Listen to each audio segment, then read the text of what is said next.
Narayan, welcome back. Your big takeaways from today's historic victory for the Congress party. What does this mandate mean for the Congress? What does this mandate mean for the first family of the grand old party?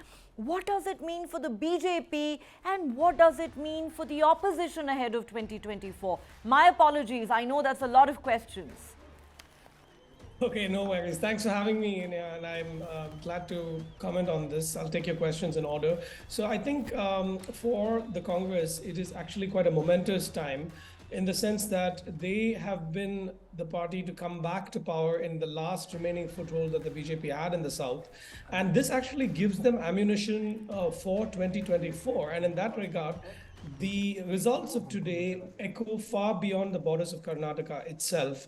And Congress has now firmly re-established itself as the dominant opposition party at the national level. So obviously the BJP still has a very strong position in the Lok Sabha and is the ruling party. But this Congress, by winning in Karnataka, has given itself more credibility as a possible future leader of the opposition that can take on, that can bring other regional parties on board as well, and together mount a challenge in 2024. So what you're seeing today, let us make a footnote, is going to have echoes next year.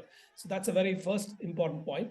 The second is that, as you correctly mentioned, for the Gandhi family itself, which is actually, I would argue, facing a very low point, a nadir of its public reputation in terms of failing to galvanize its cadres in state after state and losing and not really delivering, apart from a few pockets where it had success, say in local elections, excuse me.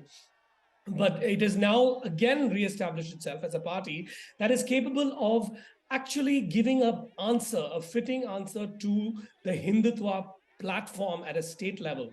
So they, yes, the flip side is, of course, they had to show ingenuity in playing the caste card.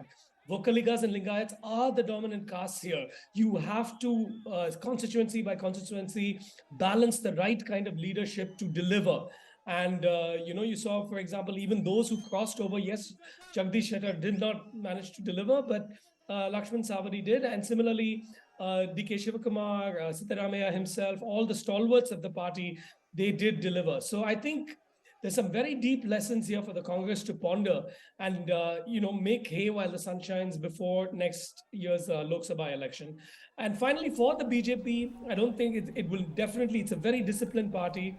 It will not think that all is lost because of this one rather serious setback, but rather it will go back to the drawing board in terms of, when should it actually speak out about these more controversial, sensitive issues such as, the Bajrang Bali and the Bajrang Dal issue? Should it have made a big song and dance about that?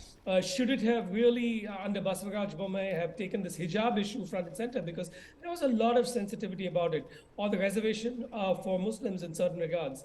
All of these things, there will be a rethink, I believe. And there will be hopefully an understanding that at least in the South, you have to tread with caution. It is not the same political milieu as other states where this saffron politics, quite easily passes muster. I think they're going to have to be careful and nuanced.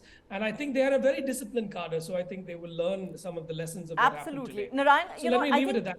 Come back to nuance. Yes, and I think we can all agree that if there is one party that knows how to truly learn its lessons from a defeat and bounce back, it is the BJP. Kartikeya has a question for you. Good evening, Mr. Lakshman. Kartikeya from the studio.